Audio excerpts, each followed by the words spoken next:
저는 이제 제가 고등학교 1학년 때인가 2학년 때인가 12.6 사건이 일어났어요. 근데 이제 그때는 그게 뭔지도 몰랐고 우리 그 음악 선생님이 서울에서 이제 출퇴근하셨는데 서울에서 난리가 났다고 이제 그때 이제 그런 게 있었다는 걸 알았고 그다음에 또 얼마 있다가 이제 그 교회에 갔는데 교회에서 어떤 그 뭐죠? 그러니까 신학교 다니는 어떤 분이 광주에서 뭐 이런 일이 났다. 그래서 아무도 안 에이, 세상에 그런 일이 어디 있습니까? 그런데 나중에 알고 보니까 또 이제 그게 광주 사태가 됐죠. 그래서 어떻게 살다 보니까 역사의 많은 변곡들을 우리가 경험하게 되고 있는데 우리가 이제 상식적으로 이해할 수 없는 일들이 많이 일어나죠. 그래서 여러분들이 그 이제 요한계시록을 우리가 나중에 공부하겠지만은 예수님이 다시 오실 날이 가까울수록 우리가 이해할 수 없는 일들이 많이 일어난다.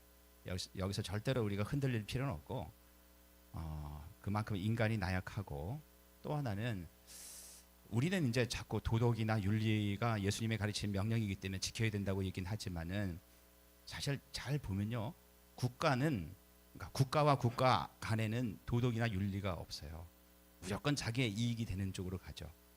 제가 근데 느끼는 것은 정치도 그런 것 같아요.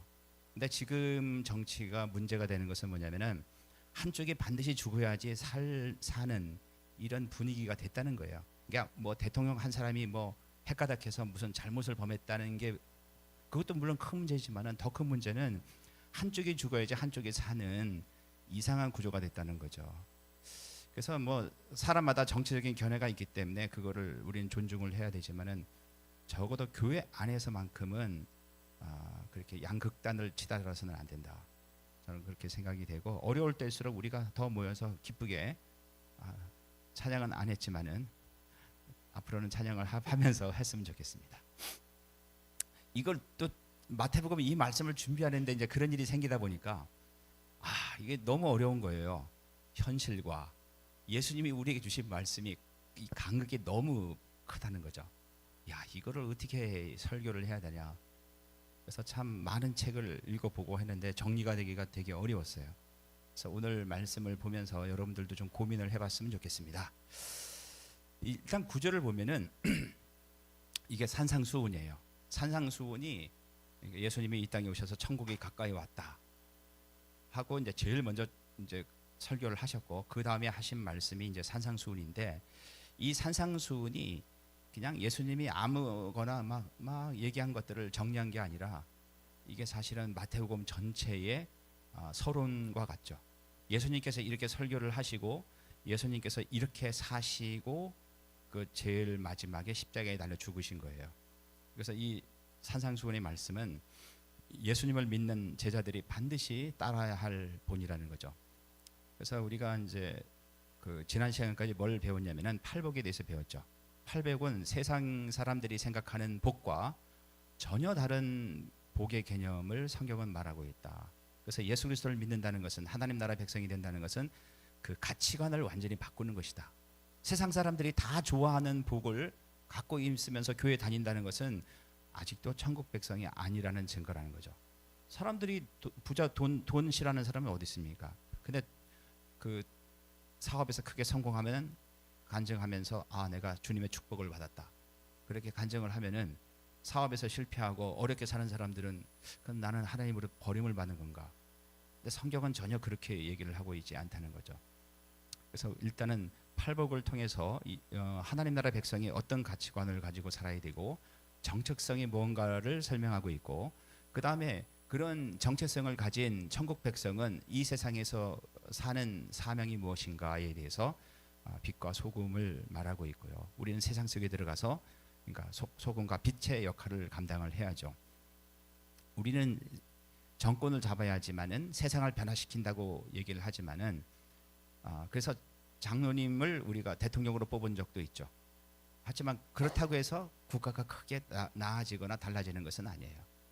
정권이나 권력으로 인해서 세상이 달라지는 것이 아니라 아주 보잘것없는 우리 같은 연약한 사람들을 통해서 세상이 조금씩 변해간다는 것이 이제 하나님의 말씀이고 그 다음에 이런 세상의 빛과 소금의 역할을 하기 위해서는 우리의 의가 서기관과 바리새인보다 더 높아야 된다는 것이 예수님의 말씀이에요.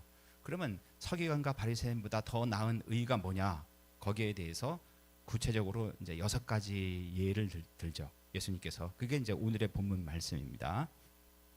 그래서 6가지 교훈이 나오는데 서기관과 바리새인의 의라는 것은 율법이에요. 율법에서 정하는 기준이 이 정도다.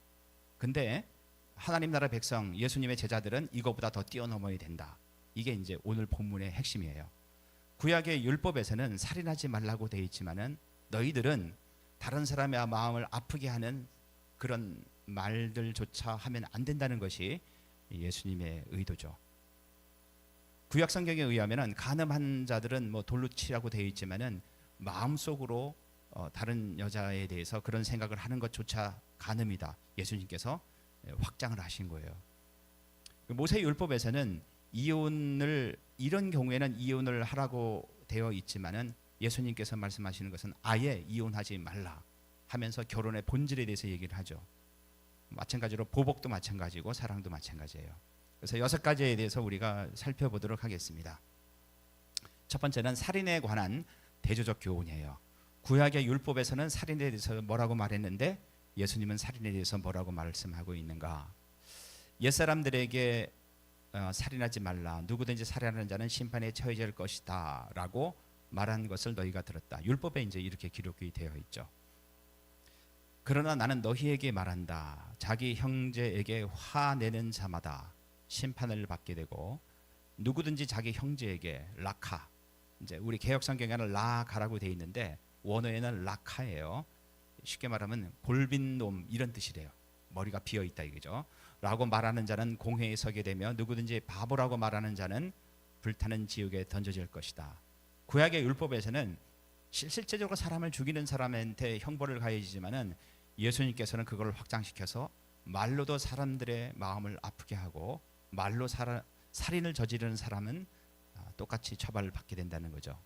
옛사람에게 주어진 살인 금지 계명은 성취 이전 시대에 예수님께서 오셔서 율법을 성취했단 말이에요. 하나님의 백성이 갖추어야 할 최소 기준이었다.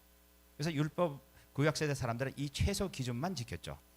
따라서 그 계명은 그 자체로 종결된 완성된 것이 아니라 그리스도께서 성취하실 궁극적인 목표를 내다보고 있었다. 우리가 어려운 수학 문제를 풀기 위해서는 먼저 산수를 배워야 될 거 아니에요. 1 더하기 1은 2고 뭐 2 곱하기 2는 4고 그러다가 이제 점점 어려운 걸로 가는 것처럼 그 최소의 기준이 이제 사실은 십계명이었죠. 근데 예수님께서 오셔서 이제 초급을 니네들 마쳤으니까 고급 과정으로 들어가자 하고 하신 말씀이 이 말씀이에요. 그 목표는 살인을 일으키는 근본적인 문제인 마음의 분노까지도 금하는 것이다. 예수님은 성취 시대에 살아가는 제자들에게 화도 내지 말라고 명령하신다. 여러분 우리 교회는 사실 약간 율법주의적인 것들이 많이 없죠. 예를 들자면은 11조도 없고 그런 거 아무것도 제가 다 금했죠. 그러니까 어떻게 보면 여러분들이 또 주일날 빠져도 제가 뭐라고 안 그러죠. 주일 성수 이런 말을 안 한단 말이에요. 그러면 여러분들은 우리 교회 다니기 참 뭐 자유롭다 이렇게 생각할 수도 있어요. 근데 이제 좀 다녀보시면 알겠지만은 더 많은 헌신을 요구한다는 것을 알 수 있어요. 십계명이라는 것은 없어졌지만은 예전에는 10분의 1만 드리면 내 마음대로 써도 된다였지만은 우리가 성경을 잘 연구를 하다 보면은 10의 10 전체를 하나님을 위해서 사용해야 되는구나. 그런 우리의 부담감을 갖게 된다는 거죠. 사실 라카, 골빈돔이라는 뜻의 아람어 욕설이나 바보는 그리 대단한 욕설은 아니었다. 하지만 아무리 사소한 욕설이라도 그것은 상대방에 대한 증오심을 드러내며 그것은 제자들과 공동체의 문제가 된다. 다른 사람에 대해서 부정적인 말을 하는 것은 굉장한 문제가 된다는 거예요. 그래서 여러분들은 뭐 예수님 믿었으니까 구원받았으니까 뭐 이거 하면 좋고 안 해도 되지 이렇게 착각을 하는데 그렇지 않습니다. 여러분들이 이런 말들이 만일에 습관이 되고 가족이나 공동체에서 다른 사람을 헐뜯는 말을 아무런 양심의 가책 없이 한다면은 그건 아직까지 하나님의 자녀가 아니라는 증거라는 거예요. 그래서 우리가 성경 공부할 때 주제별 성경 공부, 뭐 누가 만든 이렇게 교재로 공부하는 위험이 거기 있어요. 그런 교재에는 이런 말들이 다 빠져 있다고. 예수님의 성취는 살인 계명에 내재되어 있던 하나님의 궁극적인 목적, 다른 사람의 인격을 존중하고 배려하고 이런 것들을, 이런 목적을, 하나님의 궁극적인 목적을 이 정도로 철저하게 밝혀준다. 예수님의 이러한 절대적 명령은 일반 사람들은 물론이고 구약 시대의 하나님의 백성들이 지킬 수 있는 수준을 뛰어넘는 것이다. 따라서 이 대제적 교훈은 누구에게나 주어진 것이 아니다. 형제에게 바보다, 이 멍청한 놈아, 마음으로 분노하고 화를 내는 거, 이게 사람을 죽이는 것과 똑같은 거라는 예수님의 명령은 모든 사람에게 주어진 명령이 아니라는 거예요. 왜? 모든 사람들은 이걸 지킬 수가 없다고. 여러분 세상을 보면 알잖아요. 이거 지키는 사람이 있는가. 이 교훈의 명령은 하나님의 통치를 통해서만 지킬 수 있는 것들이며, 우리가 하나님 나라의 왕이신 예수님을 왕으로 모신 그런 상황에서 지켜지는 것들이지 자기가 주인이 된 상태에서는 절대로 지킬 수 없는 것들이라는 거죠. 메시아 예수님과의 회복된 관계를 통해 하나님의 통치를 받는 제자들에게만 주어진 것들이다. 예수 믿는 사람들에게만 주어진 것들이라는 거죠. 23절, 그러므로 만일 내가 제단에 내 예물을 드리는 중에, 쉽게 말하면 우리가 예배를 드리는 중에 거기서 내 형제가 너에게 원망할 일이 있다는 것이 생각나거든. 그러니까 그 사람이 나에게서 원망할 일이 생각나거든. 그 얘기는 뭐냐면 내가 그 사람한테 뭔가 잘못한 것이 있어요. 잘못한 것이 생각이 나거든. 내 예물을 제단 앞에 놓아두고 예배 드리는 것을 멈추고 먼저 너의 형제와 화해하여라. 그런 다음에 가서 내 예물을 드려라. 이게 예수님의 말씀이에요. 예수님의 제자들은 다른 사람들의 실책을 용서해 줘야 한다. 그러니까 다른 사람들이 나한테 잘못한 것을 무조건적으로 용서해 줘야 돼요. 그런데 여기서는, 이 본문에서는 제자 자신이 형제에게 실책을 범한 상황이다. 우리가 예수님을 믿지만은 내가 다른 사람의 마음을 아프게 하고 뭔가 상처를 주고 잘못을 하는 경우가 있다는 거죠. 그럴 경우에 제자는 자신의 실책을 바로 잡으려는 적극적인 태도를 가져야 한다. 미랑이라는 영화를 보면은 그 주인공, 그 전도연인가 그 사람이 교회 다니다가 드디어 이제 자기 아들을 죽인 그 살인범을 용서하기로 해요. 그리고 용서하기 위해서 이제 감옥에, 교도소에 가죠. 근데 갔는데 이 사람이 보니까 이미 예수님을 믿어서 감옥에서. 근데 이제 이 사람이 뭐라고 얘기를 하냐면은 나는 예수님으로부터 죄사함을 받았다. 그 이후로 나는 평안하고, 막 이런 얘기를 해버리니까 전도연이 이제 돌아버리는 거죠. 우리가 이렇게 보면은 그게 예수 믿는 것처럼 착각하지만은, 여러분 예수님이 하신 말씀을 보면은 자기의 잘못을 하나님으로부터만 용서만 받으면 되는 게 아니라 내가 잘못을 범한 그 사람에게 가서 잘못했다는 적극적인 태도를 가져야 된다는 거예요. 그러면 그 영화에서 그 살인범은 그거를 안 한 거죠. 우리는 얼마든지 예수님 핑계를 대면서 형제에게 잘못을 범한 다음에 넘어가는 경우가 되게 많죠. 나 예수님께 기도했기 때문에, 회개했기 때문에 괜찮아. 예수님의 명령은 그게 아니라는 거죠. 형제와의 관계가 정상화되었을 때 하나님께 드리는 제사는 받아들이실 수 있다. 굉장히 조심해야 되는 것은, 나는 하나님과의 관계가 올바르기 때문에, 하나님께 기도했기 때문에 이 사람과의 관계 대충 해도 상관이 없어. 잘못하는 거 하나님 다 용서해 줄 거야. 그게 아니라 하나님이 얘기하시는 것은 뭐냐면은 먼저 그 사람과 화해하고 그 사람에게 잘못을 사과를 한 다음에 나와의 관계를 정상화하라는 거예요. 25절, 너의 고소인과는, 그러니까 내가 뭔가 잘못해서 어떤 사람이 나를 고소했어요. 내가 그와 함께 법정으로 가는 길에서 속히 합의를 보아라.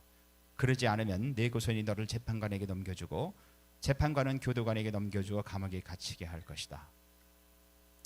진정으로 내가 너에게 말한다. 내가 마지막 한 푼까지 갚기 전에는 거기서 나오지 못할 것이다. 이걸 보니까 요 전에 25절 말씀은 내가 뭔가 돈을 빌리고 그 사람한테 돈을 안 갚았어요. 그래서 감옥에 갈 처지가 됐어. 그러면 다른 사람한테 재정적인 문제를 범했다면 빨리 그걸 갚으라는 얘기예요. 내가 다른 사람한테 어떤 마음의 상처를 줬을 때 빨리 화해하고, 내가 물질적인 손해를 끼쳤을 때 빨리 그걸 갚으라는 얘기예요. 25, 26절에서 화해해야 할 대상은 형제가 아니라 적대자, 즉 고소하는 자이다. 아마도 제자는 적대자에게 빚을 졌고 따라서 그가 제자를 데리고 법정에 가는 상황으로 보인다. 두 경우, 그죠? 두 경우 모두 누군가가 제자에 대해 불만을 갖고 있는 상황이다. 이에 대한 본문의 교훈은 긴급한 행동이 필요하다는 것이다. 돈을 빚졌으면 빨리 갚고 다른 사람의 마음의 상처를 줬으면 빨리 가서 화해를 하라는 얘기예요. 그것이 하나님 앞에서 예배를 드리는 것보다 더 우선된다는 얘기예요. 예배를 드리는 도중에 다른 사람에게 잘못한 행동이 떠오른다면 예배를 드리는 것을 멈추고 가서 그것을 바로 잡아야 한다. 법정에 가는 도중에라도 바로 그 길에서 빚을 청산해야 한다. 우리는 주일날 예배 요 시간에 드리는 게 중요하기 때문에 다른 것들 뭐 별로 중요하지 않아라고 생각하겠지만은 그게 더 중요하다고 예수님은 말씀하시는 거예요. 제자는 다른 사람에게 상처를 줄 수 있는 표정, 말, 행동, 생각 등에 대해 민감해야 한다. 제자는 깨어진 관계를 알아차리자마자 고치고 사과하고 경우에 따라 보상해 주어야 한다. 나 하나님과의 관계가 올바르기 때문에 상관없어. 그거는 하나님과의 관계가 올바르지 않다는 증거라는 거죠. 그래서 그 직통계시에 나는 하나님부터 음성을 들었다. 하나님과의 관계가 나는 완벽하다. 이런 사람들은 굉장히 다른 사람과의 관계에서 교만하거나 오만할 수가 있어요. 여러분, 하나님을 잘 믿는다는 것은 사회생활 속에서 다른 사람을 존중하고 배려하고 예의를 갖추는 것을 포함한다. 두 번째는 이제 간음에 대한 대조적 교훈이에요. 27절, 간음하지 말라고 말한 것을 너희가 들었다. 그러나 나는 너희에게 말한다. 음욕을 품고 여인을 바라보는 자마다 자기 마음에서 이미 그녀를 간음하였다. 율법의 참된 의미는 그저 성적 음행을 금하라는 것보다 훨씬 더 넓다는 거죠. 살인을 금하는 것에 화를 내는 것과 모욕하는 말이 포함되었던 것처럼 실제로 사람을 죽이는 것뿐만 아니라 화를 내고 그 사람에 대해서 욕하는 것도 비웃는 것도 살인에 포함된다는 얘기예요. 간음을 금하는 것에도 마찬가지로 음욕을 품고 보는 것과 상상하는 것이 포함되어 있다. 우리는 말로 살인을 저지를 수 있고 마음속으로 생각으로 간음을 저지를 수 있다. 29절, 만일 내 오른쪽 눈이 너를 넘어지게 하면은, 쉽게 말하면 간음에 빠지게 한다면 그것을 빼내어 너에게서 던져버려라. 눈을 빼서 던져버리라는 얘기예요. 그래서 옛날에 실제로 눈을 빼거나 팔을 자른 사람이 있었대요. 내 지체들 중에 하나를 잃고 내 몸 전체가 지옥에 던져지지 않는 것이 너에게 더 낫기 때문이다. 만일 내 오른손이 너를 넘어지게 하면 그것을 잘라 너에게서 던져버려라. 내 지체들 중 하나를 잃고 내 몸 전체가 지옥에 들어가지 않는 것이 너에게 더 낫기 때문이다. 교훈의 핵심은 몸의 지체가 제자의 궁극적 구원의 장애가 될 수 있다는 것이다. 물론 여기서 오른손과 오른눈은 실제적인 몸의 지체도 될 수 있지만은 여러분, 오른눈, 오른손 이거 굉장히 중요하잖아요. 오른손 없으면 글씨 쓸 수가 있고 밥 먹기가 굉장히 어렵잖아요. 볼 수도 없고. 그러니까 어떻게 보면은 몸의 지체라고도 볼 수 있지만은 우리가 가지고 있는 가장 소중한 것이라고도 볼 수가 있어요. 그 가장 소중한 것이 우리의 구원의 장애가 될 수도 있다는 거예요. 그런데 문제 해결을 위한 예수님의 명령들을 문자적으로 지키는 것이 실제로 기대되는 것은 아닐 것이다. 실제로 손을 자르는 것은 아닐 것이라는 거죠. 만일에 도박을 좋아하는 사람이 난 다시는 도박을 안 할 거야. 손을 잘랐어. 근데 그 사람이 도박을 안 합니까? 그래도 발로도 한다고. 눈이나 손을 자른다고 모든 문제가 해결되는 것은 아니기 때문이다. 그래서 이 교훈의 핵심적인 내용은 뭐냐? 마음의 음욕을 제거하기 위해서라면 제자는 어떤 대가라도 치러야 한다는 것이다. 음욕뿐만 아니라 우리가 하나님을 따르는데 장애가 된 것들이라면은 그것을 제거할 수 있는, 나에게 가장 소중한 것이라도 제거할 수 있는 용기가 필요하다는 거죠.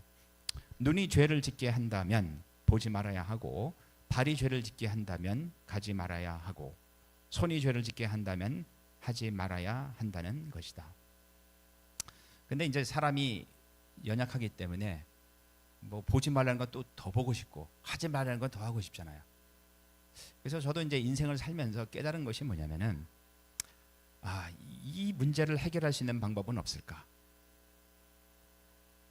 그러니까 이런 우리의 음욕을 일으키는 것들, 우리가 죄에 빠지게 하는 것들보다 더 좋은 것이 내 안에 들어왔을 때 그것을 멀리하게 되죠.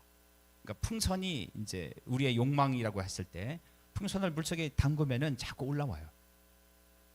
근데 이제 풀 속에 물을 넣으면은 가라앉죠. 우리가 하나님의 말씀으로 가득 차거나 하나님의 뜻을 위해서 내가 헌신하고자 했을 때, 그러니까 뭐 눈이 죄를 짓게 할 여유가 없죠. 발이 죄를 짓게 할 여유가 없다는 거예요. 그 누구죠? 다윗 왕이 언제 타락을 하게 됩니까? 모든 일이 잘 될 때 여유롭게 왕궁에서 이렇게 보다 보니까 목욕하는 여자를 보게 되고, 그다음에 이제 우리아의 아내 바세바를 취하게 되고, 또 우리아를 죽게 하는 범죄를 저지르게 되죠. 우리가 목표를 상실했을 때, 우리 안에 하나님의 나라라는 큰 목표가 사라졌을 때 누구든지 타락할 수밖에 없다는 거예요. 물론 이러한 가르침은 현대적 기준에 완전히 역행한다. 이거 친구들한테 가서 얘기하면 그 정신 나간 얘기라고 얘기하죠. 요즘 사회적 분위기라면 그것은 영원히 순간보다 중요하고, 그래서 우리는 영원한 것이 지금보다 더 중요하다. 옛날에 최진실이 그런 얘기를 했잖아요. 순간의 선택이 뭐를 좌우한다? 10년을 좌우한다. 냉장고 잘 사야지 잘못 사면은 10년 동안 고생한다는 얘기예요. 그래서 우리는 사실은 순간보다는 영원한 것을 선택하기 위해서 이제 하나님을 믿는 사람들이죠. 그래서 당장의 쾌락을 위해서 어떤 것을 선택하는 것이 아니라 영원한 것을 선택하는 것이 우리가 할 일이다. 순결함이 문화보다 중요하며, 요즘의 문화는 뭐 결혼 사인 안 하고 사는 사람도 되게 많고, 또 결혼했다가 뭐 너무너무 쉽게 이혼하고 또 다른 사람 만나고, 아주 그게 저기 텔레비전 프로로 아주, 저도 뭐죠? 그 누구지? 그 이상민 나오는 거 있잖아요. 미운 우리 새끼랑 또 뭐 있어요. 그거 자주 보는데 가만 보다 보니까 이게 약간 이상해. 이게 왜냐면 분위기가 너무나 그 결혼이나 이혼을 너무 이렇게 쉽게 생각하는 것 같기도 하고, 내세에 들어가기 위해 필요하다면 이 생에서의 어떤 희생도 가치 있다는 원리에 근거하고 있다. 지금까지 얘기는 존 스타트가 하는 얘기예요. 우리는 이 생에서 살 것인지, 이 세상에 살 것인지, 영원한 세상에 살 것인지, 세상 사람들을 따를 것인지, 세상의 문화를 따를 것인지, 예수 그리스도를 따를 것인지를 결정해야 한다. 그 다음에 세 번째, 이혼에 대한 대조적 교훈이에요. 이것도 쉽지 않은 문제더라고요. 왜냐하면 지금의 현 세대와 예수님이 하신 말씀이 너무 차이 나니까 이걸 어떻게 설교를 해야 되지? 31절, 자기 아내와 이혼하려는 자는 누구든지 그녀에게 이혼 증서를 주어라 라고 말했다. 구약에. 옛날에는 구약 성경에는 잘 많이 안 나오지만은 내가 이제 그 역사가들이 쓴 책을 쭉 보니까 생각보다 이혼을 많이 했더라고요. 이스라엘 사람들이 예수님 당시에도 이혼을 굉장히 지금만큼 많이 했던 것 같아. 근데 그렇게 많이 했던 이유는 뭐냐면은 가부장, 남자 위주의 사회였기 때문에 남자가 부인에 대해서 마음에 안 들면은 이혼하는 거예요. 그러니까 그 어떤 것이 마음에 안 드는가? 예를 들어서 요리를 잘 못해. 그리고 쉽게 말하면 잘 못생겼어. 그럼 그게 이혼 사유가 된다고. 근데 이제 이혼으로 끝나면은 그 여자는 끝이니까 이혼 증서를 써주면은 그거를 가지고 다른 남자에게 결혼을 할 수가 있었대요. 그래서 반드시 헤어지더라도 이혼 증서를 꼭 받아갖고 나가야 돼. 그러나 나는 너희에게 말한다. 음행의 문제를 제외하고 자기 아내와 이혼하는 자마다 그녀를 간음당하게 만드는 것이다. 또한 이혼당한 여자와 결혼하는 자는 누구든지 간음하는 것이다. 굉장히 충격적인 말씀이죠. 본문을 이해하기 위해서는 결혼에 대한 보다 긴 본문에 있는 19장을 연구할 필요가 있다. 그래서 결혼에 대해서는 본문에서는 좀 짧게 나오지만은 마태복음 19장 3절에서 9절까지는 조금 더 자세하게 나와요. 그래서 그 본문을 다 설명하기는 좀 어려워서 요약을 하면은 다음과 같아요. 좀 이해할 필요가 있는 것이, 우리 바리새인 알잖아요. 바리새인들은 크게 두 학파가 있었대요. 두 흐름이 있었다는 거죠. 하나는 힐렐 학파, 하나는 샴마이 학파라는 이 두 계열이 있었대요. 근데 이제 당시 경쟁 관계에 있던 힐렐 학파와, 힐렐은 이제 랍비 이름이 힐렐이에요. 그 다음에 이쪽은 샴마이라는 랍비가 이제 제일 높은 사람이죠. 이혼에 대해 유명한 논쟁을 벌였다는 거죠. 언제? 예수님 당시에. 근데 이제 어떤 논쟁을 벌였냐면은 랍비 샴마이는 엄격한 입장을 취해서 신명기 24장 1절을 가지고 이혼의 유일한 근거는 중대한 부부간의 범죄. 그러니까 쉽게 말하면 여자가 다른 남자와 관계를 맺어서 그것이 이제 이혼 사유가 된다는 거예요. 그렇게 가르친 반면에 랍비 힐렐은 대단히 느슨한 견해를 가지고 있었다. 요세푸스 이제 역사가죠. 유대인 역사가는 이것이 일반적인 대부분의 사람들이 취한 태도였다는 거죠. 그러니까 샴마이 학파보다는 힐렐 학파를 굉장히 많은 사람들이 따라서 굉장히 많이 이혼을 많이 했다는 거예요. 힐렐은 무엇인가 부적절한 것이면 전부 이혼의 근거가 될 수 있다고 주장했다. 즉 이 용어를 광범위하게 해석하여 아내의 사소한 잘못까지 포함시켰다. 그러니까 예를 들어서 음식을 했는데 뭘 태웠어. 이혼 사유가 되는 거예요. 문제는 이제 대부분의 바리새인들과 이제 이스라엘 사람들이 그걸 다 받아들여서 이혼을 너무 흔하게 했다는 거죠. 바리새인들은 랍비 힐렐의 견해에 동조했다. 그래서 예수님께 이러한 질문을 한 것이다. 그러니까 자기들은 힐렐 학파를 따르는데 예수님은 샴마이 학파 쪽입니까? 힐렐 학파 쪽입니까? 이걸 물어본 거예요.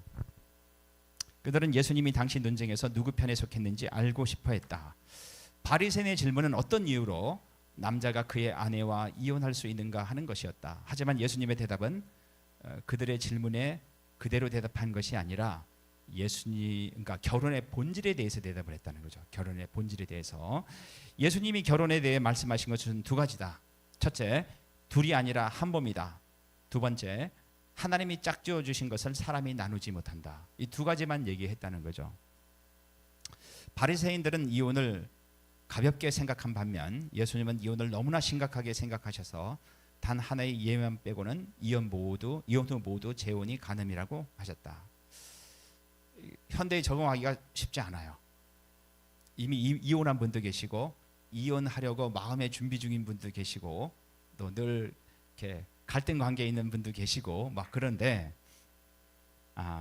뭐 이미 이혼하신 것은 뭐 제가 뭐라고 말씀드리기는 어려운데 이혼하려는 마음이 조금이라도 있는 사람들은 부부간에 싸울 수는 있어도 아예 이혼할 생각은 지워버려라.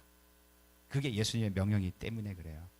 아예 뭐 싸울 수는 있어요. 근데 싸워서 이혼까지 가려는 생각은 아예 그 예수님의 명령에 어긋나는 거기 때문에 아예 싸울 수는 있어요. 근데 이혼이라는 말은 아예 꺼내지도 말라는 거죠. 그게 예수님의 가르침이에요. 33절 또다시 옛사람들에게 거짓으로 맹세하지 말라. 오히려 주님께 한 너의 맹세들을 지켜라 라고 말한 것을 너희가 들었다.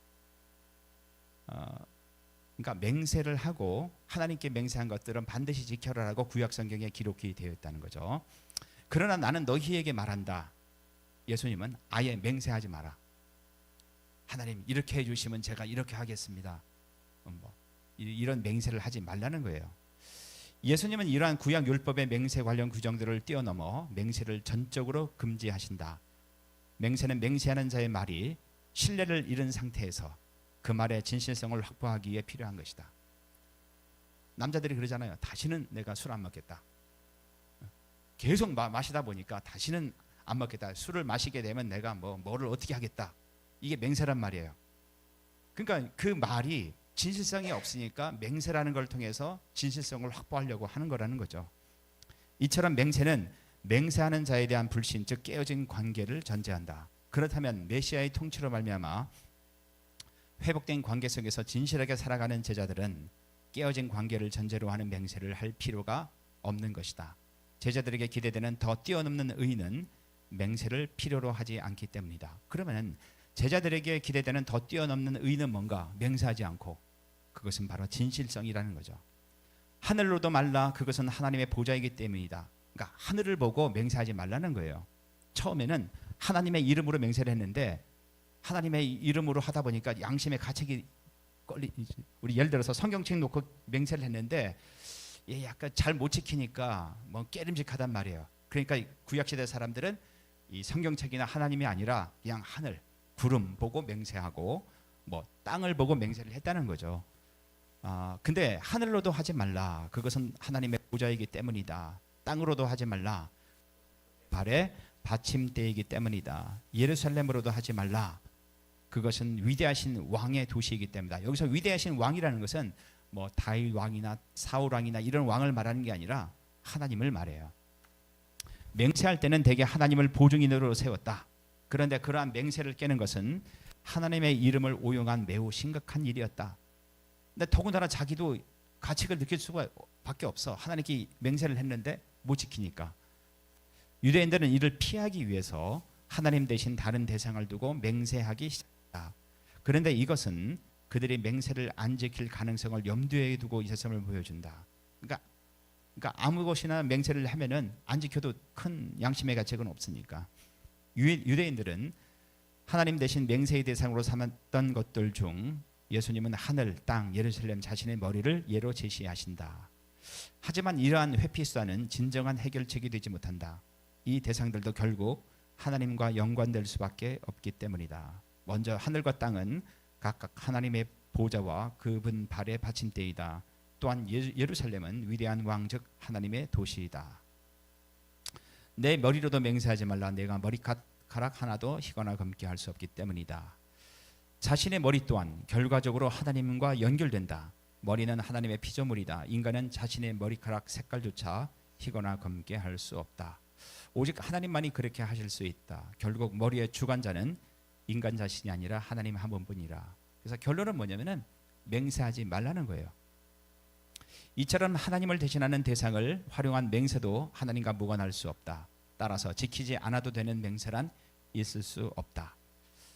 그래서 예수님은 이제 거기에 대해서 뭐라고 말씀하시냐면은 오히려 너의 말은 예는 예, 아니오는 아니오가 되게 하라. 이것들보다 더하는 것은 악으로부터 오는 것이다. 이런 말씀들을 아무리 책을 찾아봐도 설명하는 데가 별로 없더라고. 이거 저게 설교 들어보셨습니까? 유튜브를 찾아봐도 없고 뭐 복 있는 사람은 있는데 없어요. 그래서 간신히 이제 공부해서 이제 정리를 했는데 그래서 제가 이제 느끼는 건 그거예요. 우리 마음에 드는 구절만 읽지 말고 다 읽어봐야 된다. 다 읽고 이해가 안 가는 건 표시했다가 같이 토론도 하고 책을 찾아서 읽어도 보고 그래야 되지 않을까. 예수님은 맹세의 문제를 지적하신 후에 제자들이 따라야 할 전적으로 다른 의의 기준을 제시하신다. 그러니까 맹세를 하지 말라 한 다음에 그것은 말에 있어서 절대적인 진실성이다. 그래서 우리가 맹세를 하고 또 하고 또 하고 이게 아니라 한 번 말할 때 진실하게 말을 해야 된다는 얘기예요. 제자들에게는 단순한 예나 아니오면 충분하다. 제자들의 말은 이 단순한 말만으로도 신뢰를 얻기에 충분해야 한다. 그러니까 길게 말하는 것이 아니라 짧게 말하더라도 진실을 담아서 얘기를 하라는 거예요. 자신의 말을 신뢰하게 하려고 여기에 무엇인가 보강을 필요로 한다면 이것은 그의 절대적 진실성이 이미 훼손되어 있음을 보여주는 것이다. 따라서 예수님은 이것들보다 더 하는 것은 악으로부터 오는 것이라고 했다. 그 다음에 보복에 대한 대조적 교훈 38절에서 42절. 눈에는 눈 그리고 이에는 이로라고 말한 것을 너희가 들었다. 이거는 이제 모세 율법에만 있는 것이 아니라 이제 고대 함무라비 법전에도 있죠. 근데 좀 너무 끔찍하지 않아요? 눈에는 눈, 이에는 이. 근데 제가 이제 자료를 이제 보다 보니까 이걸 동일 보복법이라고 그래요. 동일 보복법. 근데 이게 동일 보복법이 더 큰 보복을 막는데요. 만일에 우리 아들이 눈이 찔려서 왔어. 그럼 아버지가 가서 상대방을 눈만 찌를까요? 사람들은 그것으로 끝나지 않고 더 큰 보복을 한다는 거죠. 그래서 이 사실 동일 보복법이 과거에는 우리가 봤을 때는 이건 말도 안 되는 법이라고 생각하지만은 굉장히 합리적인 법이었다는 거예요. 그거보다 더 오버되는 것을 막기 위한. 본문은 구약 출애굽기, 레위기, 신명기의 인용이다. 구약의 동일 보복 규정은 공식 재판에서 판결하는 데 기준으로 제시되었다. 이 규정이 주어질 당시에는 문자적으로 적용되었지만 예수님 당시에는, 그러니까 문자적으로 적용된다는 것은 진짜로 눈을 찌른 사람은 그 사람의 눈을 팠다는 얘기예요. 근데 예수님 당시에는 육체적 징벌이 경제적 배상으로 대체되었다. 눈 찔렀어. 그러면 1,000만 원. 뭐 팔 잘랐어.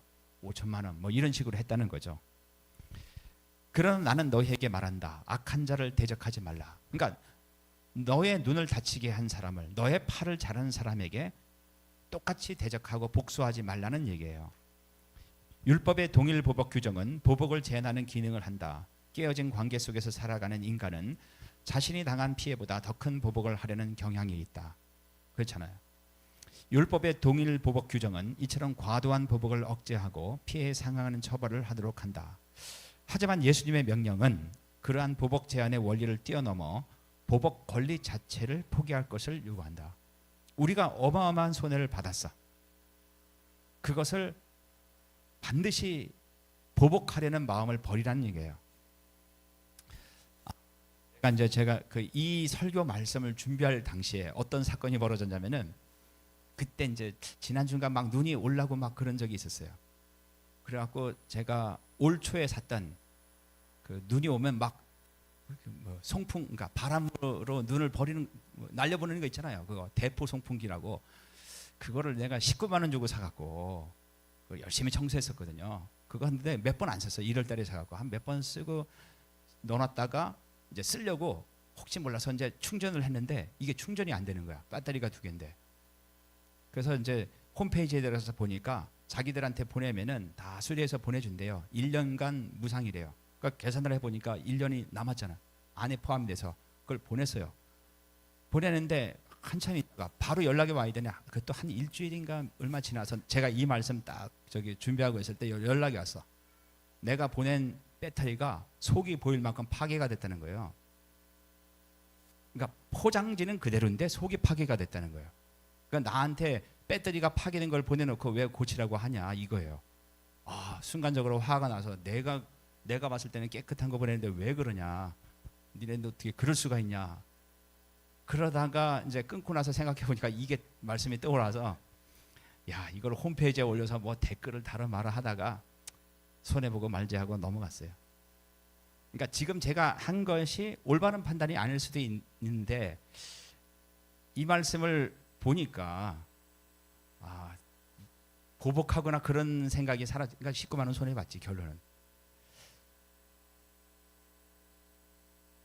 이렇게 살다 보면은 부자가 될 가능성이 되게 적겠죠. 돈을 모으기도 어려워. 늘 손해보고 늘 희생하고. 근데 이제 그 천국 백성은 그렇게 살아야 된다는 것이 예수님의 교훈이에요. 근데 우리 교인들 중에는 부자가 없으니까 여러분들은 아마 이렇게 살았던 것 같아요. 왜냐하면 이렇게 살면서 부자가 되기는 진짜 하늘에서 별 따기예요. 그래서 교통사고가 나거나 뭐가 나거나 했을 때 적당한 선에서 타협을 하고 차라리 여러분이 손해를 보라고. 왜? 이 세상에서 사는 것이 영원한 것이 아니잖아. 오히려 누군가가 내 오른쪽 뺨을 때리면 그에게 다른 쪽도 돌려대어라. 이것도 끔찍한 얘기예요. 이거 지금 이렇게 살 수 있는가? 과거 중동에서 오른쪽 뺨을 친다는 것은 가장 심한 모욕적인 표현이 있다. 이제 오른쪽 뺨을 친다는 것은 오른손잡이가 오른쪽 뺨을 어떻게 칩니까? 이렇게 치는 게 아니라 이걸로 때린단 말이에요. 손등으로. 그건 지금도 그렇지만 그 당시로는 굉장히 모욕적인 행동이었다는 거죠. 에픽티터스라는 로마 노예는 뺨을 맞는 것보다 차라리 맞아 죽는 것이 낫다고 말했다. 그러니까 인격적인 모독이 너무너무 심하다는 거죠. 그러니까 예수님의 제자가 천국 백성이 세상에서 이런 모욕을 당했을 때 어떻게 해야 될 것인가? 개인적인 모욕은 성도에게 있어서 주님의 상상할 수 없는 성품을 드러낼 수 있는 좋은 기회가 될 것이다. 예수님 뺨을 맞고 아무런 죄가 없는데 채찍을 맞고 침 뱉음을 당하고 온갖 모욕을 다 당했다는 거죠. 거기에 대해서 예수님은 아무 말씀도 안 했다는 거예요. 근데 우리는 예수님을 따르는 제자를 하면서 누가 조금만 건드리면은 내가 어떤 사람인데 하면서 10배 이상의 갚아주려고 하죠. 불가능한 것을 하라. 오른쪽 뺨을 맞았을 때 왼쪽 뺨을 내는 것은 현대에서는 불가능한 일이에요. 근데 그것을 하라는 거예요. 이거는 제가 한 얘기가 아니라 오스왈드 챔버스라는 목사님이 쓴 책에서 인용한 거예요. 당신은 그 일을 하자마자, 진짜 오른 뺨을 맞았을 때 왼뺨을 냈을 때 그 일을 하자마자 하나님만이 그것을 가능하게 하셨다는 것을 알게 될 것이다. 내가 그것을 순종했을 때 나중에 보니까 야, 이거 내가 한 게 아니라 내 안에 있는 성령께서 나를 이렇게 하셨구나. 세상에서는 멍청하다는 소리를 듣겠지만은 하나님이 함께하고 성령의 능력이 나와 함께한다는 것을 우리가 경험을 한다는 거예요. 우리는 왜 그런 성령의 능력을 경험하지 못하는가? 한 번도 이렇게 안 살아봤단 말이야. 악착같이 살고 절대로 남한테 손해 안 보고. 저는 이제 약국을 하면서 많은 걸 느꼈어요. 이상하게 분명히 매출액은 늘는데 왜 은행에 잔고가 별로 없지? 새는 게 너무 많은 거예요. 외국인 들어오면 무조건 제가 바카스 주고 뭐 주고 다 해요. 근데 약사 내 친구들을 보면은 진짜 100원, 그러니까 약을 살 때 10원 싸고 안 싸고를 가지고 이걸 사고 이걸 야, 무슨 뭐 10원 갖고 따지냐 그러는데 나중에 약국을 경험하면서 보니까 그래야지 약국이 운영이 되는 걸 알았어요.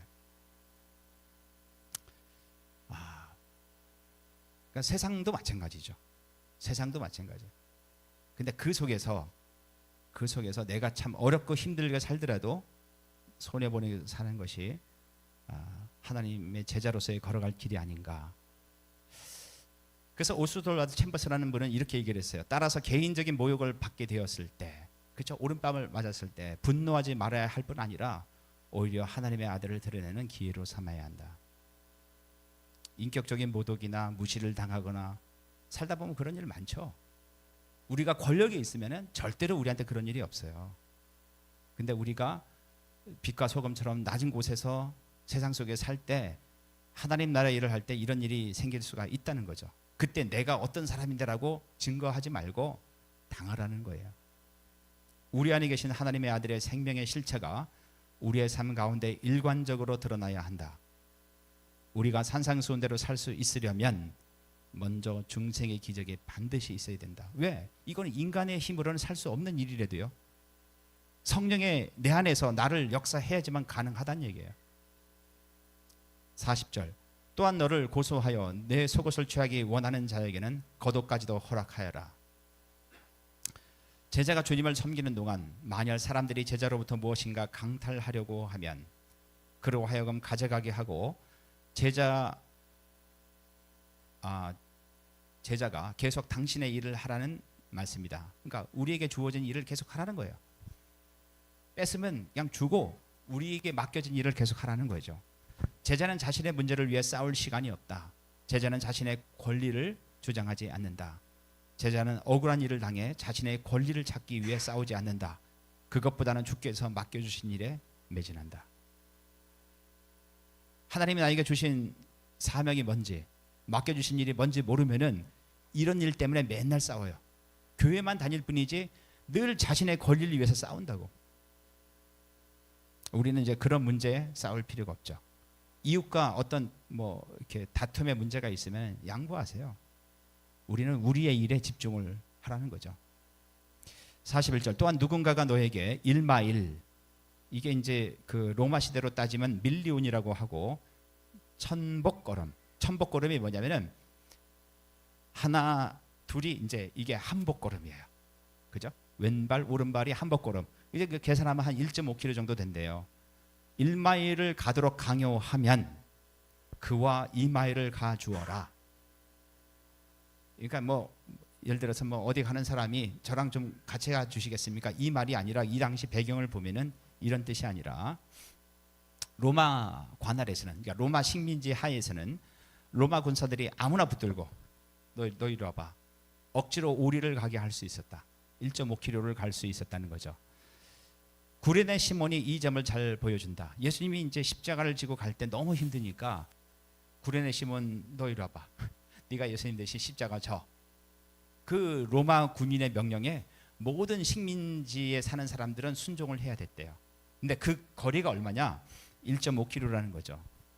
로마 군사는 그를 붙들어 강제로 예수 그리스도의 십자가를 지게 했다. 제자는 다른 사람들 때문이 아니라 그 사람이 뭐 로마 군사가 무서워서가 아니라 예수 그리스도 때문에, 예수님의 명령 때문에 심리를 가야 한다. 그리스도인의 유일한 권리는 자신의 권리를 주장하지 않는 권리다. 이것도 이제 오스트왈드 챔버스라는 목사님이 쓴 강해서에서 인용한 건데, 생각해야 될 굉장히 중요한 말씀인 것 같아요. 42절 너에게 요청하는 자에게 주고 너에게 꾸기 원하는 자를 물리치지 마라. 예수님은 엄청난 힘으로 우리가 순종하기 불가능한 곳으로 인도하신다. 지금까지 내용을 보면은 이게 우리가 순종할 만한 내용이 없어요. 너무 힘든 말들이죠. 그래서 사실 유튜브 가서 보면 알겠지만 이런 거를 설교하는 목사님을 본 적이 거의 없어요. 왜? 어려우니까. 그래서 이거는 뭐 이론이지 실제로 지킬 수 없는 것들이야. 근데 저는 반드시 지켜야 된다고 생각하고 그 존 스타트 목사도 반드시 이걸 지키는 자만이 천국에 들어갈 수 있다고 얘기를 해요. 그리고 거기서 우리를 절망하게 하신 후 왜 절망합니까? 야 이거는 내 힘으로는 지킬 수가 없구나. 바로 그곳에서 그 불가능한 일을 할 수 있는 은혜를 주실 뿐 아니라 주님 제가 제 성품으로는 도저히 안 됩니다.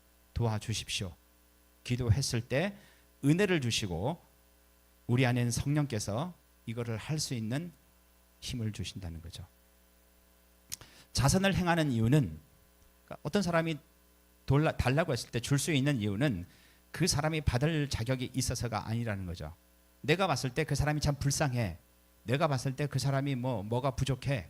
그래서 도와주는 것이 아니라 주님께서 명령하시기 때문이다. 자신이 아니라 자선이에요.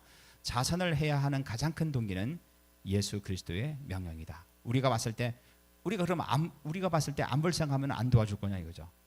그게 아니라 내가 봤을 때 불쌍하고 안 불쌍하고를 떠나서 달라는 사람한테 주라는 것이 예수님의 명령이에요. 제자는 자신의 권리나 이익에 집착하는 자들이 아니며 오직 하나님의 뜻에 관심을 갖고 그 뜻에 순종하는 자들이다. 자신의 권리를 찾으려고 투쟁하는 사람이 아니라 상대방에게 관심을 갖고 하나님의 뜻에 순종하는 자들이란 얘기죠. 그런데 하나님의 뜻은 이웃의 필요를 채워주는 데 있다. 제가 이제 참 한 주간 동안 파란만장한 일이 일어났잖아요. 여러분도 마찬가지고. 그 얼마나 충격이 컸으면은 김수재는 카톡이 왔는데 자기 몸살 감기 걸렸대요. 그 충격을 받아갖고 갑자기.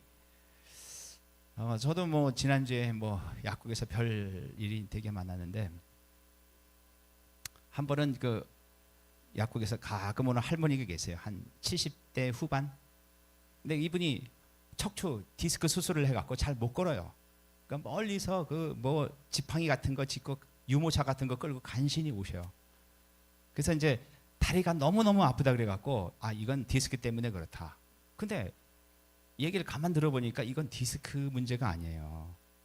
그래서 이거 아마 정맥부전, 정맥류 때문에 하지 정맥류 때문에도 그렇게 통증이 있을 수가 있거든요. 그래서 그 정맥류 잘 보는 병원을 한번 가보시라고 했더니 이 할머니가 아무리 정형외과 가도 안 나니까 드디어 이제 사람들한테 물어보러 해갖고 대전에 하나밖에 없는 정맥부전 치료 병원을 갔어요. 가니까 정맥부전 맞다. 그래서 수술 날짜를 잡아놨어. 근데 수술 날짜까지가 참기가 너무 힘든 거야. 그래서 약국에 와갖고 잘 듣는 파스라도 달라는 거예요. 그래서 제가 얘기했죠. 이거는 파스 붙여서 될 문제가 아니다. 야, 그때까지만 잘 참아라. 그리고 속도 안 좋아서 진통제도 못 먹어요. 그래도 자기는 여기까지 왔기 때문에 하여튼 파스를 붙이고 가야 되겠대. 제일 아픈 데가 발바닥이래. 그래서 뭐 좋은 파스 달려서 하나 줬어요. 그랬더니 이 할머니가 자기가 허리가 안 구부러진대. 그래서 결론은 붙여달라는 거야. 그래서 그 할머니 나는 우리 집사람 저기 양말도 안 벗겼단 말이에요. 그 할머니 손님들도 그때 많아서 창피하지만은 양말 벗기고 파스 붙이고 이렇게 해서 돌려보냈다고. 그래서 제가 느끼는 게 이 말씀 준비할 때야.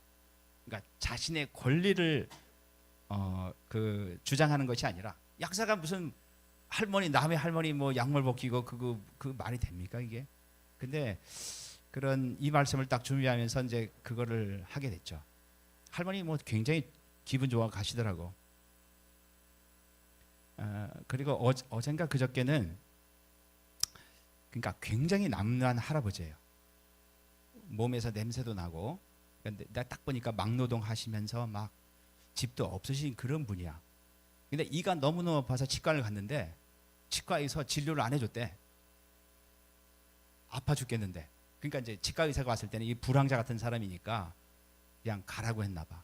약도 처방도 못 받았지. 그러니까 이가 아파 죽겠는데 뭐 타이레놀 하나 달라는 거야. 그래서 타이레놀 갖고 될 문제가 아닌 것 같아서 제가 이렇게 몇 가지 주고 뭐 이렇게 잘 되는 그 가글이 있어요. 잇몸에 염증에 그거 주고 그 가글이 2,000원이에요. 그거 비싸지도 않아.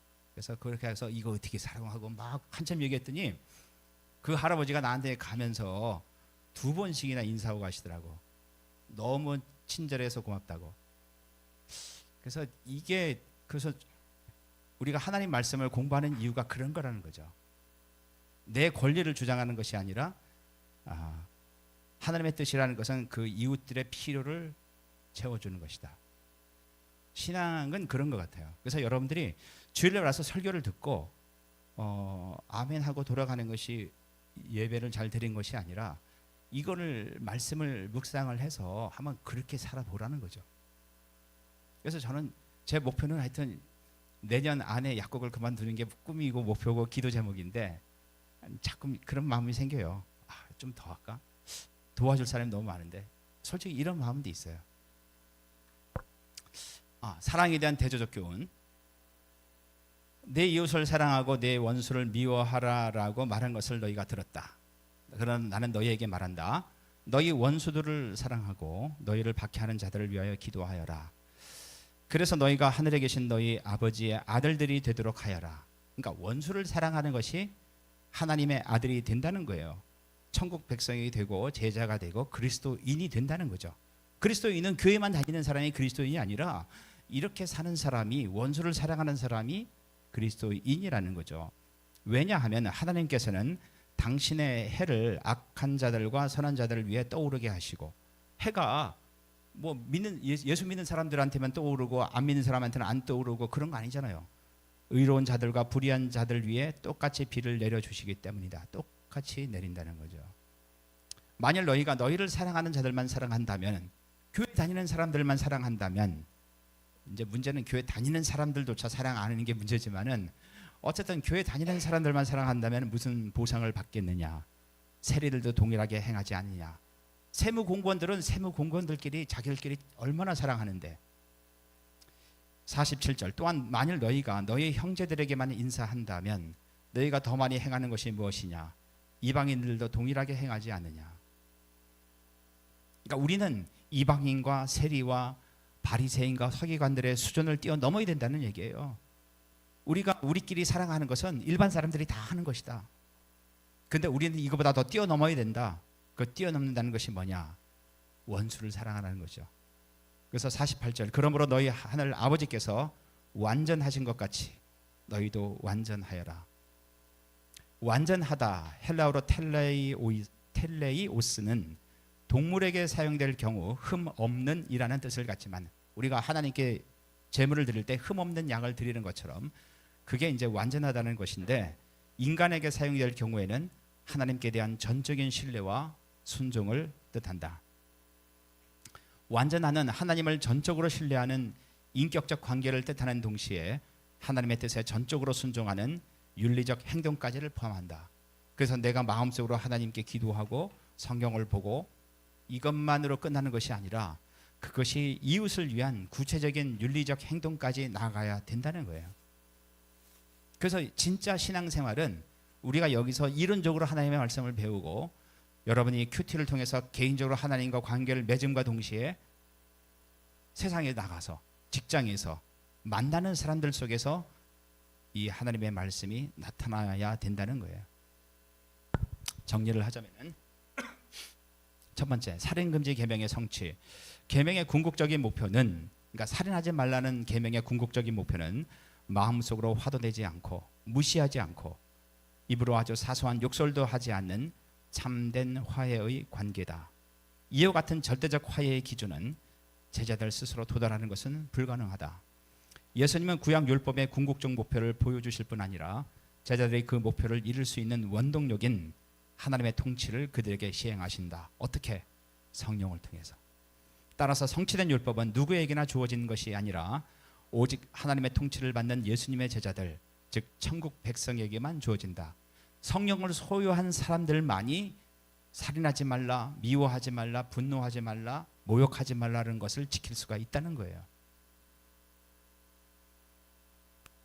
제가 지지난주에 뭐가 있었냐면은 국가조찬 기도회가 있었어요. 그러니까 이제 목사님이 나와서 설교하고, 그때 김정한 목사, 수원중앙침대교회 목사님이 나와서 설교를 하고, 윤 대통령이 그 앞에 앉아 있고, 여당의 국회의원들, 야당의 국회의원 중에 또 누가 나와서 대표를 기도하고, 이제 뭐 분위기 참 좋았죠.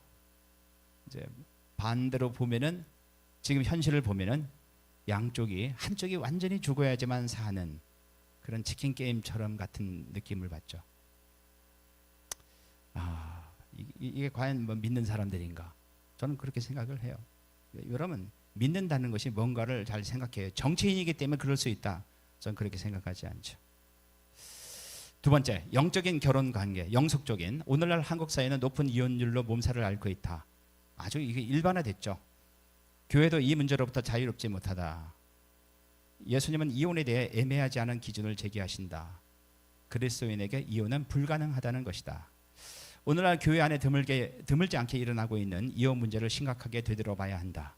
물론 상대방의 문제로 결혼 관계가 진정한 모습으로 유지되지 못할 수도 있다.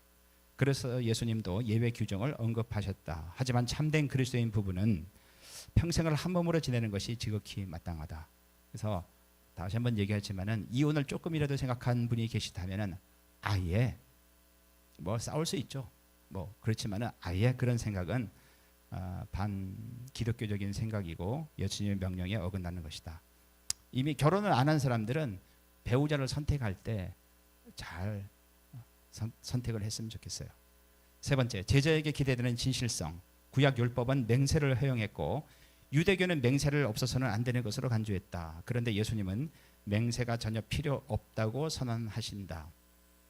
제자가 맹세가 필요 없는 이유는 그들에게 기대는 절대적 진실성 때문이다. 그래서 우리가, 물론 우리끼리는 친하니까 농담을 할 수 있지만은 우리가 진지하게 말할 때는 반드시 진실하게 투명하게 얘기를 해야 된다. 주의해야 할 것은 교회의 임직식이나 결혼식에서의 서약은, 그러니까 맹세와 서약은 약간 다르다는 거예요.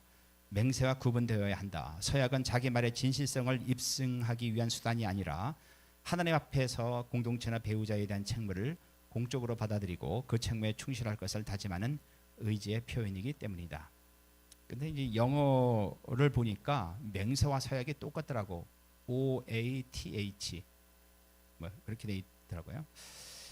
그 다음에 네 번째, 하나는 용서와 무조항. 제자는 자신의 권리를 요구하거나 부당함에 대해 정의를 주장하는 대신에 자신의 권리를 양보하고 포기하고 부당한 요구라 하더라도 기꺼이 그리고 너그럽게 받아주는 자들이다. 그래서 우리가 이 세상 살면서 너무너무 악착같이 살지 말고 손해보고 남을 더 배려하고 뭐 그렇게 살았으면 좋겠어요.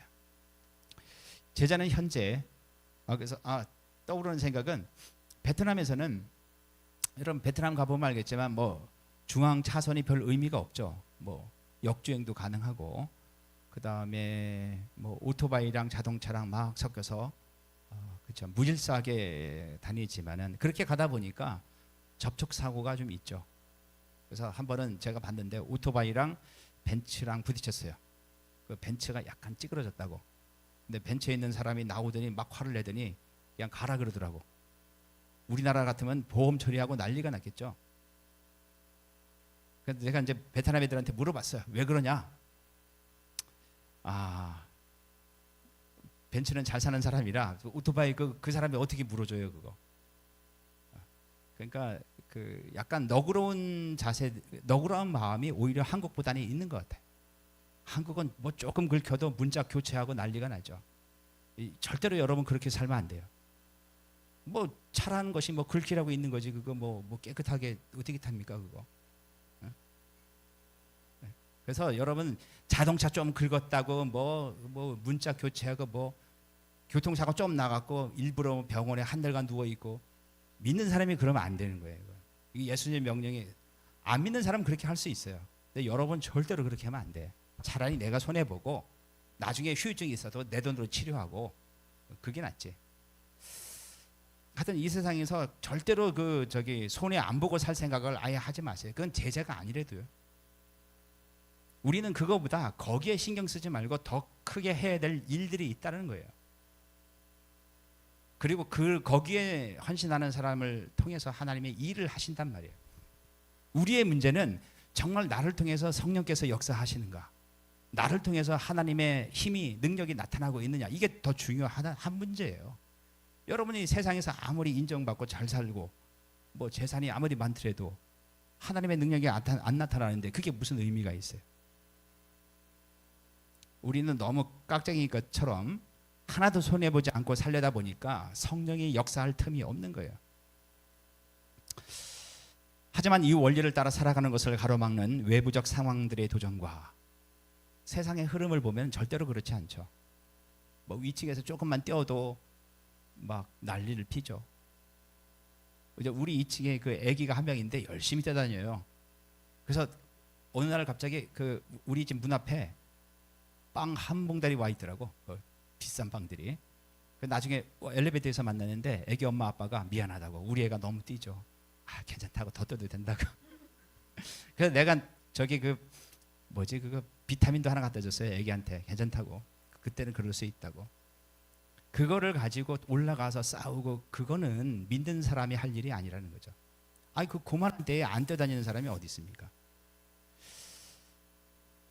자기 자신의 권익 보호에 대한 내부적 갈등이 있음을 부인할 수도 없다. 이러한 긴장 가운데 사는 제자는 하나님 나라가 완성될 때까지 그 원리를 따르는 데 있어서 부단한 성장의 과정을 받는다. 하루아침에 산상수훈이 완벽하게 지키는 거 아니에요. 우리의 믿음이 자라는 것처럼 그렇게 지키는 것도 서서히 지키게 되고, 그걸 통해서 하나님의 능력이 조금씩 더 나타나게 되는 거죠. 그 다음에 더 나은 의를 위해 필요한 훈련과 성령. 그러면은 제자들, 그러니까 바리새인과 서기관들의 의보다 더 뛰어난 의를 위해서 뭐가 필요하냐? 두 가지가 필요한 거예요. 첫 번째는 훈련이고 두 번째는 성령이죠. 산상수훈의 모든 교훈은 한 가지 같은 진리를 드러내고 있다. 한 가지의 진리를 드러내고 있는데, 그것은 너희 의가 서기관과 바리새인보다 더 낫지 못하면 결단코 천국에 들어가지 못한다는 거예요. 여러분, 예수님이 제시하신 이 기준보다 넘어야지 천국에 들어간다는 얘기예요. 그 얘기는 뭐냐면은 그렇게 사는 것이 예수님을 믿는다는 거예요. 우리는 예수님을 믿는 것과 행하는 거 분리해서 생각하죠. 여러분이 잘못 교육받은 거예요. 믿는 것은 행동하는 것과 반드시 연결되어 있다. 그럼 그 행함은 어디까지 자라야 되는가? 서기관과 바리새인보다 더 뛰어넘어야 된단 말이에요. 그렇지 못하면 천국에 못 들어간대요. 누구 한 말씀입니까? 예수님이 하신 말씀이에요. 우리는 모든 구약의 율법을 훨씬 더 온전하게 완성시켜 나가야 한다. 그래서 우리는 제가 계속 설교를 한다면 나중에는 저는 구약을 할 거예요. 구약에 언젠가는 율법을 하겠죠. 창세기, 출애굽기, 레위기, 민수기, 신명기 하면서 구약 시대에 하나님이 원하셨던 그 율법의 기준이 이거고, 그것이 원래 가지고 있던 의미가 뭔가를 알아서 구약을 통해서 현대에 이걸 우리가 어떻게 적용할 것인가 공부를 하고 싶죠. 이를 위한 유일한 방법은, 그러면 어떻게 더 나은 의를 위해서 살 수 있는가? 유일한 방법은 하나님께서, 예수님께서 우리 내면의 세계를 바꾸시도록 하는 것이다. 하나님이 내 안에 오셔서 나를 바꿔야 된다는 얘기예요. 여러분, 이 산상수훈이 남의 얘기처럼 들린다는 얘기는 성령이 우리 안에 와서 나를 바꾸지 못했다고 했다는 얘기예요.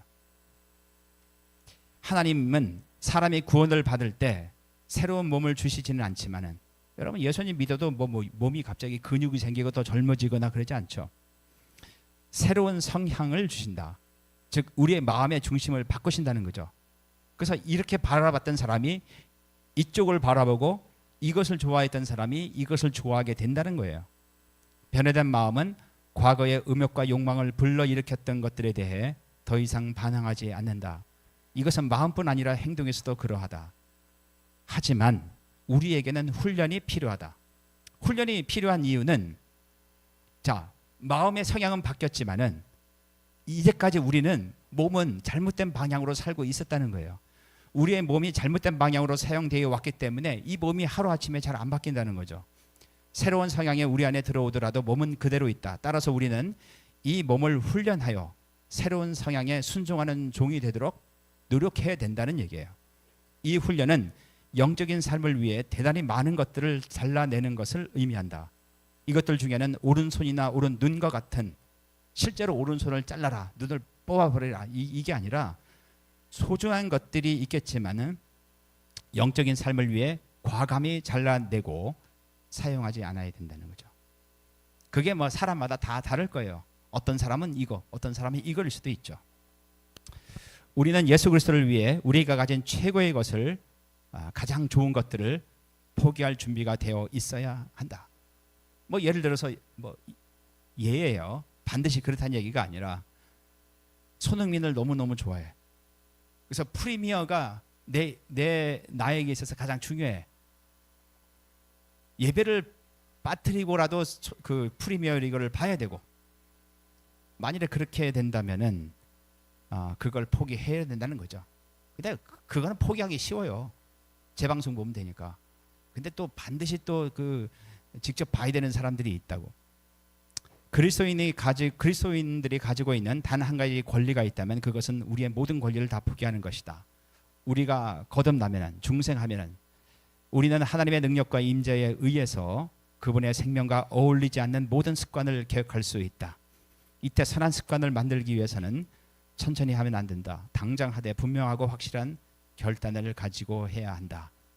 근데 우리는 이제 너무 많이 교회를 다니다 보니까 내가 중생을 했는지, 그냥 뭐 왔다 갔다 하는데 의의를 두고 뭔가 변화되는 것에 관심을 안 두고 살았을지도 몰라요. 절대로 중도에 멈추지 말아야 된다. 우리는 성령의 인도하심에 따라 우리의 습관을 형성하는 것을 배워야 된다. 자, 성령님의 인도만 받는 게 아니라 실제로 우리가 습관을 갖도록 노력을 해야 된다는 얘기예요. 즉 하나님의 능력과 성령의 능력과 우리의 연습이 함께 가야 된다. 성령께서 나를 지배하는 것도 필요하고, 그 다음에 내가 연습하고 노력하는 것이 필요하다는 거예요. 그냥 기도만 해서 될 문제가 아니라 기도를 하고 노력을 해야 된다는 얘기예요. 성경 말씀이 나와 있으면은 그 말씀대로 하나라도 살려고 노력을 해야 된다는 얘기예요. 제가 이 말씀을 공부할 때 아까 제가 두 가지 예를 드렸죠. 그런 일이 생겼어요. 그럴 때 그걸 무시할 수 있지만은 그 말씀을 그냥 순종을 했다고. 지금 생각해 보면 그 회사한테 좀 따져야 되는 거 아닌가, 이런 마음이 가끔 들긴 하지만은 확실한 거는 저는 그 말씀을 공부하면서 실천을 했다는 거죠. 그것이 바로 하나님을 경험하는 삶이라는 거예요. 우리가 영적인 삶에서 실패하는 이유는 연습을 하지 않았기 때문이다. 성령님께 기도만 했지 실행하지 않았잖아요. 노력하지 않았잖아요. 연습은 우리가 할 일이지 하나님이 하실 일이 아니다. 성령은 우리에게 능력을 주지만은 실제로 내가 연습하고 실행하는 것은 내가 할 일이라는 거예요. 위기는 우리가 연습을 해왔는지 아닌지를 드러낸다. 뭐 사실 우리나라로 보면 지금 위기일 수도 있죠. 뭐죠? 계엄을 할지 뭐 전쟁이 날지 불안하죠. 근데 준비가 된 사람과 안 된 사람은 이 위기 속에서 나타나게 되죠. 우리가 실패하는 이유는 사탄 때문이 아니라 평소에 우리 자신을 훈련시키지 않았기 때문이다. 사탄에 대해서 핑계 돌릴 필요가 없어요. 우리가 성령님께 의지하고 성령님의 주신 능력을 활용하지 않고 훈련하지 않고 실천하지 않기 때문에 그런 거야. 그동안 우리는, 교회는 산상수훈이 너무 지키기 어렵다고 해서 다 덮어뒀어요. 설교하는 사람도 없고 이거 이론에 불과해. 근데 제가 준비하면서 느낀 것은 이건 분명히 예수님의 말씀이고 반드시 여기를 통과해야지 천국에 들어간다고 수많은 신학자들이 얘기를 하고 있어요. 이게 바로 예수님을 믿는 거구나. 우리는 그동안 예수님을 믿는 거에 대해서 머릿속으로만 이해했어요. 그거 믿는 게 아니에요. 산상수훈의 말씀을 지키는 자만이 천국에 들어갈 수 있다고 존 스타트가 당대 최고의 학자죠. 그런 말씀을 하셨어요. 그뿐만 아니라 대부분의 신학자들은 그렇게 얘기를 해요. 그런데 신학자들이 그렇게 많이 이렇게 얘기를 하는데 왜 우리는 강단에서 이런 설교를 들을 수 없을까? 제가 그냥 추측한데 이런 식으로 설계하면 교인들이 잘 안 늘어날 것 같아요. 왜? 다 듣기 좋은 말 하는 데가 많은데 여러분 이렇게 기도하면은 병이 낫습니다. 이렇게 기도하면은 부자가 됩니다. 그럼 그런 교회 가지. 어? 늘 손해 봐라. 이쪽을 맞으면 이쪽도 대라. 보복하지 마라. 원수까지 사랑해라. 뭐 이혼하지 말라. 이게 지금 현대에 맞는 말이냐 이거죠. 그래서 우리 교회가 일단은 제 생각은 그래요. 교회가 부흥이라는 말 자체를 인원이 늘어난다라고 착각하지 마세요. 그 인원이 10,000명이 된다 하더라도 한 사람 한 사람이 하나님 말씀에 올바로 서 있지 않으면 그거는 의미가 없는 거예요. 저는 우리 교회의 존재 목적이 인원이 좀 더 늘어나면 재정이 많고 교회 운영하는데 좀 더 좋겠죠. 선교비도 더 많이 지출하고. 근데 지금은 우리 교회에게 필요한 것은 그게 아니라 우리가 하나님의 말씀에 올바로 서는 것이 더 중요하다. 하나님의 말씀에 올바로 선다는 것은 하나님 말씀으로 올바른 가치관을 세우고 그 말씀대로 세상 속에서 사는 거예요. 그리고 두 번째가 있다면은 우리가 세상이 아무리 혼란스럽고 나라가 어떻게 된다 하더라도 적어도 우리끼리는 정말 이해하고 사랑하고 만나서 즐겁고 힘이 되고 그런 공동체가 됐으면 좋겠다. 그 두 가지가 제가 가장 바라는 우리 교회의 존재 목적이고 이유라고 봐요. 그랬을 때 하나님은 우리에게 기회를 줄 거예요. 세상 사람들에게 가서 빛과 소금의 역할을 감당하게 하고 특별히 외국인들에게 뭔가 도움을 줄 수 있는 우리가 되지 않을까 생각이 됩니다. 이건 참고도서니까 혹시 보너스 타신 분들은 한번 사서 읽어보세요. 기도하겠습니다.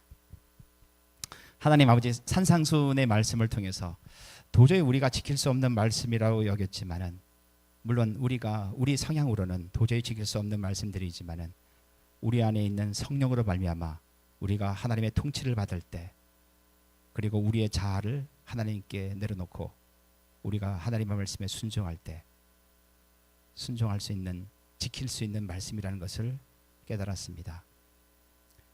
세상 사람들의 가치관으로 봤을 때는 말도 안 되는 내용들이지만은 우리가 이 길을 가기로 작정을 했고 이 말씀을 순종하기로 이 순종함을 통해서 하나님의 자녀로서 하나님 나라의 백성으로서의 삶을 살기로 결단을 했기 때문에 우리가 이 말씀에 순종하기를 원합니다. 하나님의 말씀을 잘 묵상하기를 원합니다.